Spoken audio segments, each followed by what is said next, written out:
Exciting times, Jenny. What a year. Yeah, I know it's going to be crazy. And it's interesting because in prepping for live events, I've been doing a lot of Google searches on Facebook searches and Pinterest searches about trying to find, vendors and where we might go and all the things you need to do to organize an event like a wedding. But what it's highlighted for me, and we talked about this at the end of last year, is the importance of a website to showcase your business, because the amount of people that I've been trying to connect with who only have a Facebook page, that's terrible, or only have an Instagram and an email or a direct message on Insta. And there's nowhere for me to go to see the whole business. There's nowhere for me to go to kind of get a look and a feel about the business or the person I'm trying to hire. And it's reiterated to me a conversation you and I had last year about the importance of a website to really grow your brand.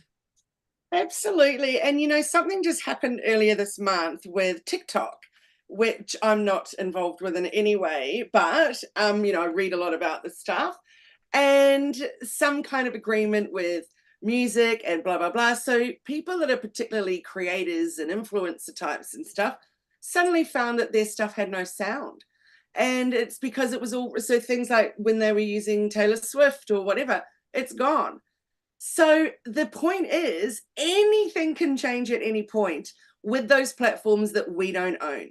Now, I know that we don't own our website as such. I've hosted mine on Shopify, you're on WordPress, wherever it is that you are, we don't own them, but we have really as much control as we want or need within certain limits. Social media, hell no. we're just on there doing the best that we possibly can, hoping for reach. So yeah, if we don't have a website, we've got a big problem. And even more if we don't have an email database and a really good email marketing strategy, then an even bigger problem. But today we're talking about the importance of that website. And I think particularly poignant because Google, as of the beginning of March, are taking away their free Google business website. So that's an interesting one. So for you and I, even though we've got websites, we still have that Google website. It's always going to help you with your rankings and things. So now what can we do without it? And I have to say, without a word of exaggeration, at least 2 times per month, someone will come to me with a Zoom discovery chat and say, I've built my Canva website. I love the look of it, but I get no traffic. And I'm like, oh God. Or I'm working on my website. Can you just help me tweak it? It's a Canva one. And I'm like, oh love. That's really unfortunate, because I think a Canva website is better for you to build it to know what you want your proper website to look like. And so yeah, there's all kinds of issues there. For example, you can't SEO it, you can't do alt text, you can't do, there's a lot of things like that you can't do, but you also can't make it accessible, and that's a really massive problem. So yeah, if you're colorblind, low vision, hearing impaired, etc., anyone with a temporary disability, it's no good for them either. So there's lots of issues with the Canva website. Although, having said that, at least the Canva website will get your URL and get somewhere to go as a landing page. So I think as a start, a Canva website's a great place to start if you have no idea and don't know who to go to, or perhaps don't have the investment required to build your own website.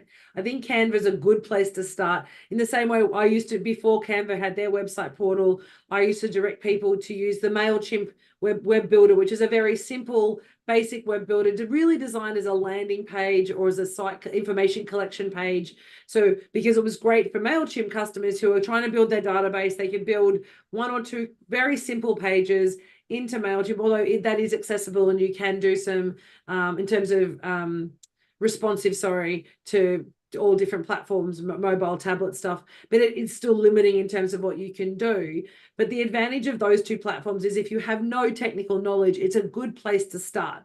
But I liked what you said there, and I want to come back to it because the key piece that a lot of people are challenged with is, what is my website going to look like? How am I going to reflect my branding? And I think that's where MailChimp and even Canva are a really great place to start, to get an idea of how you want people to interact with your website and what you want it to look and feel like. That's the place to start for the design piece. and then you find somebody who will actually help, bring that vision to life with a fully optimized SEO based website that allows you to build the traffic and, as you said, build your database.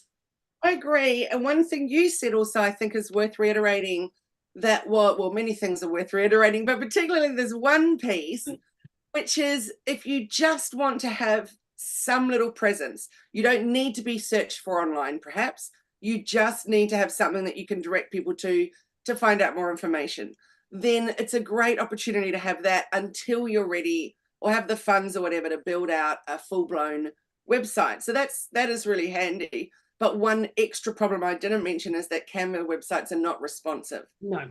So that's definitely, so not only not SEO, you haven't got those capabilities, and also, yeah, there's all kinds of things that are problematic about it. But I 100% agree, from a plotting out your design and your look, what a wonderful thing that is. We've done it a number of times for landing pages for different events we're working on with clients, and we've literally built it out on Canva and sent it to them and said, here you go, and they can click through as if it was a web page. Yeah.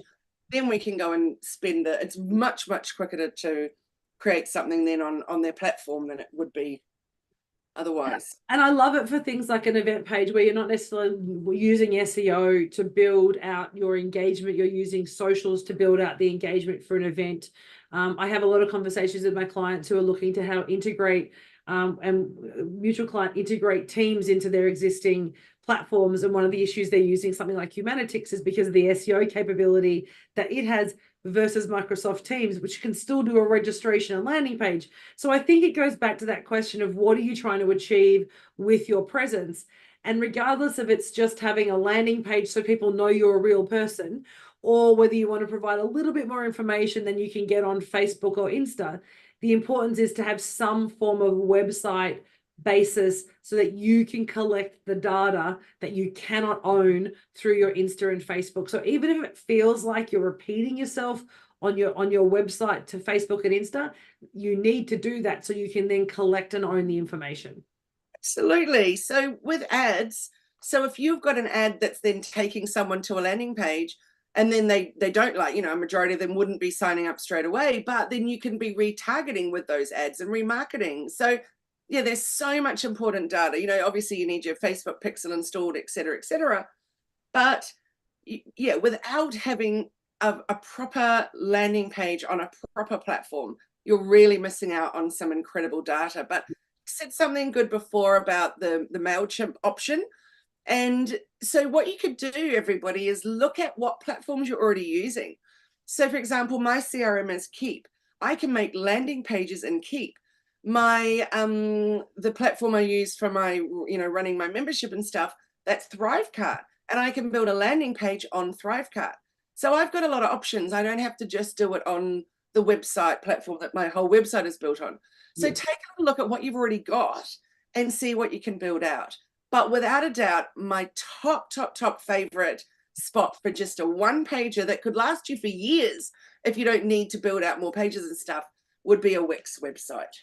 I agree. I mean, I'm having spent a lot of time in WordPress, you spend a lot of time in Shopify. I struggle a little bit with Wix in some of the back-end coding pieces, but it is a very simple plug-and-play website for people to be able to use. That, and also to some extent, Square is starting to become a little bit more interactive in that regard, but there's a little bit more technical. I find quite a bit more expensive. Yeah, I 100% agree. And I think, though, it goes back to why do you want the presence? And the reason, I mean, for me, we have lots of domain names that all sort of redirect to one or two specific sites, but it's about building that presence. But important, Google loves a website too. And it loves, if you've got your own domain and it's going to a website, it's loving that. So you said you can do that for free on MailChimp or somewhere like Wix. I like MailChimp because of the integration of the forms. I don't have to worry about where am I collecting the information. I don't have to worry about, do I have to zap it or integrate it anywhere else? I can actually have all the forms that I want. I can even have links to any specific product, even if it's a single purchase product that you want to connect into Stripe, you can have that directly in something like MailChimp, as you can do with Wix as well. And it does allow you to build something, but that with some of those other ones are like a MailChimp, you are restricted in your styling, in your design to their templates. So if you're not design focused, it's kind of take what you can get. And for your design focus, I'd be going with Wix as a very simple one, agreed, because it's easy for you to have your own flavor on a Wix site. And you can really build it out. So you could just start with that one page landing page, but then you can add pages and you can add blogs, which of course is so important. You can add a shopping cart. You can add all kinds of, a membership, like take bookings. It's extraordinary. What I've done with some clients with Wix is mind blowing. Not only that, 24/7 phone support. Hallelujah. We love that. And you can really SEO the, the bejesus out of it. So that's a really awesome thing too. So there's a lot of templates you can use and stuff. And you could, even without your own domain, you can still have it. For example, it would be like wixsite.elephantintheroom, blah, blah, blah. So you can still personalize it to a certain extent. And then when you're ready, it's as low as, I think it's still like around $6 a month if you buy a couple of years up front. So it's an incredibly low cost way. Whereas, as you said, Squarespace, you can do that and stuff. But that starting figure is certainly much higher. Much, much, much higher. Yeah. And I think the key takeaway, though, around a website, though, the importance of having a website is it's about owning your information, your data. Yes, it's that if you stop paying your hosting fees or don't pay for your domain name, you can eventually lose it. But if you're doing that regularly and you're on an annual subscription for those, then you can actually manage the data, share the information that you want. It does become accessible. It does become SEO generated. You can create your SEO optimization on it. But importantly, you can't just turn it off. And the algorithm or the change in someone else's third-party platform isn't going to impact whether people will find you or not on Google. It changes that process. And I think importantly, though, for me, it's about data capture. As we've always talked, and I think almost every second week we talk about the importance of getting people's emails and creating a list of clients off the socials that you can remarket and connect with through newsletters and on a weekly or a monthly or a quarterly basis, whatever floats your boat. But having that data only comes if you have a website or a place that people can go in, enter their information, and capture that data that you own. And I think that's the critical thing about websites. Socials are amazing. I love a good social platform. It's a great business asset, but we're not in control of it as much as we like to think we are. 100%. And then, like you said earlier, deciding what it is that you want to achieve with that landing page. Do you just need it that people, so you've got something on a business card if people need more information, but you're not interested in being found in a Google search, then for sure, just go with a Canva one. So the key would be, what's my ultimate goal in the end with it? And what do I need just for now? Because I wouldn't be spending all this time trying to build out a GoDaddy one, for example, if you had plans for something better in the long run. I'd actually go straight to Wix at that point. Or, you could even, if you want to start selling in about 6 months' time, set up a Shopify landing page. And then you can be slowly building it out behind the scenes. So, there's lots of ways to do it. But the key is, what are your ultimate goals? Where do you want to head with what you want to do? And then you can start making some decisions. Yeah, I completely agree. So essentially the key takeaways for anyone who's listening to this and thinking, I don't want a website, I don't need it, I've got the best socials in the world, is one, you need one to own your data. You need one to make sure you can capturing those emails, but also utilize it for lead captures and start to test the market. The thing I love about it the most is I can put out 5 or 6 different lead magnets in terms of PDF downloads or a free consultation with us or whatever it might be, or a free webinar, and you can see what's landing with your potential customers. So you can test and measure in a really robust way to see what's attracting your clientele. And I find you can do that far more successfully through your website. Socials may drive them there, but what they choose and the actions after that really helps you build out what you want to offer your clients. But importantly, you own what you own, right? You have control over it. 1,000,000%. Absolutely. So go forth and have fun creating something cool. It's one of my favorite. My Zoom straight after this is redoing a website with these clients that I'm so excited, because it does look like it was built in the 90s.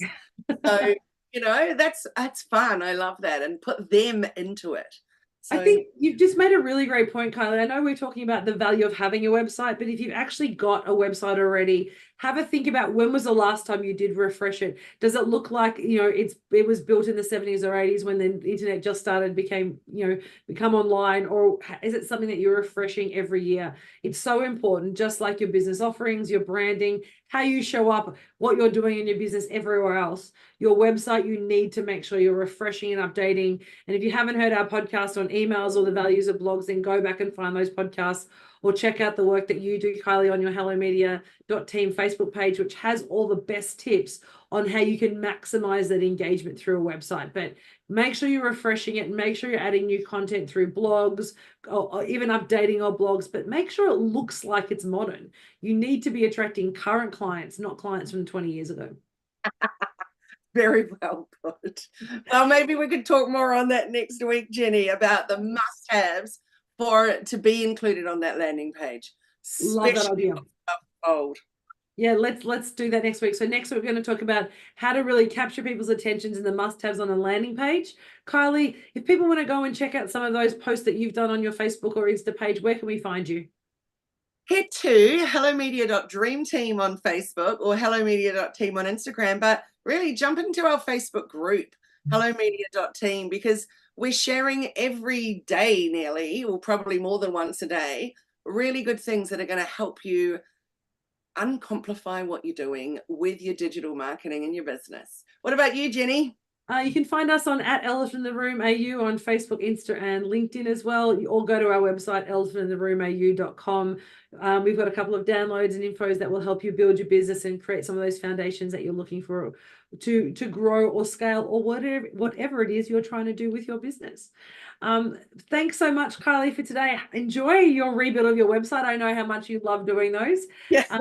So good to see you. We'll see you next week. Thanks everyone for tuning in to this episode of Bite Size Business Life podcast. Be sure to subscribe and follow us so you don't miss any future episodes. Thanks everyone, and we'll see you next time. Bye. Thanks. Bye for now.